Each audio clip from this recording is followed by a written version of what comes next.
Hello, sir. My name is Tanya Abhibar, and my question to you is what are the frames that leaders of tomorrow must operate from that possibly leaders of today are not? So, in the post pandemic world, we see that empathy has become an important characteristic to have, right? So, essentially, what I'm trying to understand from you is how should leadership be evolving, down the line, and as leaders, as possibly leaders in making, we should you sort of imbibe those traits. Yeah. See, one thing the pandemic has taught us is that the life of the mind is very critical. I was in the QS conference with the Minister for External Affairs, also the Culture Minister. In this conversation, something very interesting emerged. The same mind that created the virus also created the vaccine. Same mentality that creates the virus creates the vaccine. So it's not about mind or in its capability as much.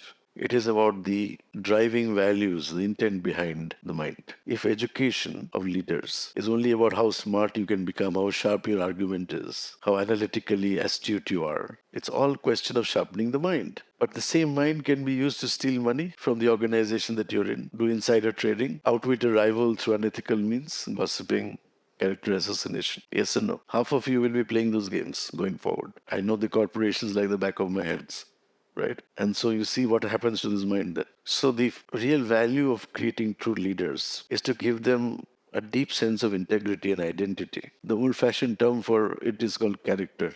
Consistency of values create characters. And so if I create those leaders with a certain degree of integrity and they go with a reasonably good mind in the outer world, companies will be safe.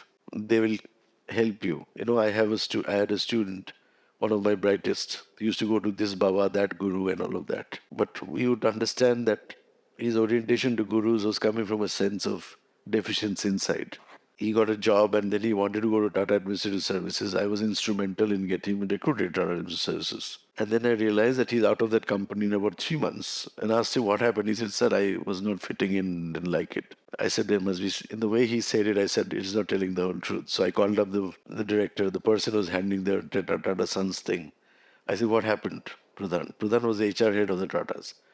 He said, he stayed in a hotel, Taj Hotel, and he signed on behalf of his vice president using his VP's name. And we had no choice but to shunt him out. I'm sorry we had to do that. He was a good guy, but that's what he did. Fake billing. Now, you think you can survive by doing that in any organization? It's a matter of getting found out. I will be found out in no time, right?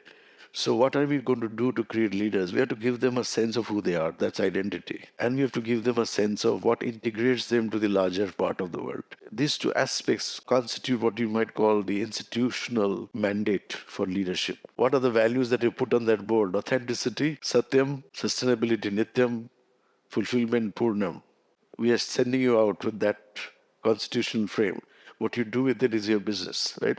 If you do not understand the value of this, it'll take you a lifetime to figure out what Satyam, Nityam, Purnam is. I still am a work in progress. I'm trying to get as close to them as possible. I'm nowhere near. So you can imagine what they mean by way of aspiration. So you've given you the Himalayas. You're on the foothills. So the journey is yet to begin. But if you don't keep that ultimate goal is to find fulfillment through the means of Satyam and Nityam, find that fulfillment, that purpose spot in you, or you are radiantly alive every day.